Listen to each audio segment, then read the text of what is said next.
আসসালামু আলাইকুম। শিরোনামে আমন্ত্রণ জানাচ্ছি আমি জসিন্তা জিনিয়া। আজও 5 দফা দাবিতে ইন্টার্ন চিকিৎসক এবং মেডিকেল কলেজের শিক্ষার্থীদের ক্লাস ও পরীক্ষা বর্জন কর্মসূচি চলছে। সকাল থেকে হাসপাতালগুলোর বহির্বিভাগে সেবা কার্যক্রম বন্ধ রেখে এসব কর্মসূচি পালন করে চিকিৎসকরা, ফলে ব্যাহত হচ্ছে চিকিৎসা সেবা। চট্টগ্রামে ইন্টার্ন চিকিৎসক এবং মেডিকেল কলেজের শিক্ষার্থীদের ক্লাস ও পরীক্ষা বর্জন কর্মসূচি চলছে।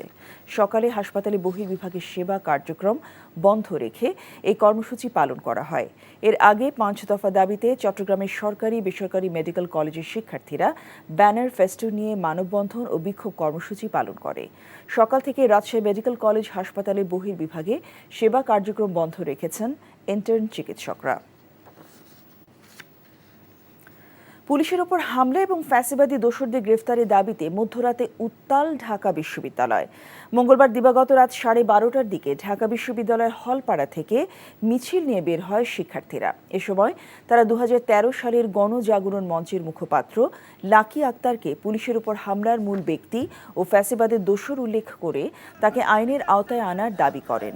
এছাড়া এই ঘটনায় জড়িত অন্যান্যদেরকে গ্রেফতারের দাবি করেন শিক্ষার্থীরা। মিছিলটি হলপাড়া থেকে বেরিয়ে টিএসসি ঘুরে শাহবাগে গিয়ে শেষ হয়।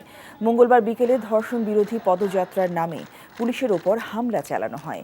এতে রমনা বিভাগের সহকারী কমিশনার আব্দুল্লাহ আল মামুন, উপ পুলিশ কমিশনার মোহাম্মদ মাসুদ আলম, 2 নারী পুলিশ সদস্য এবং 3 জন পুলিশ কনস্টেবল আহত হন।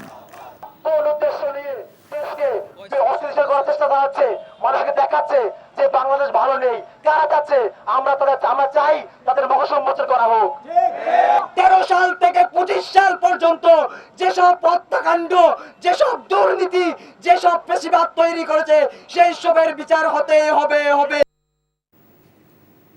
শিরোনাম এটুকুই।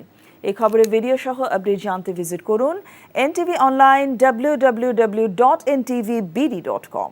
এছাড়াও এনটিভি জনপ্রিয় সব অনুষ্ঠান ও খবরের আপডেট জানতে ভিজিট করুন আমাদের ইউটিউব ভেরিফাইড ফেসবুক পেজ। 12টায় মধ্যাহ্নের খবর দেখার আমন্ত্রণ রইল। সবাইকে ধন্যবাদ।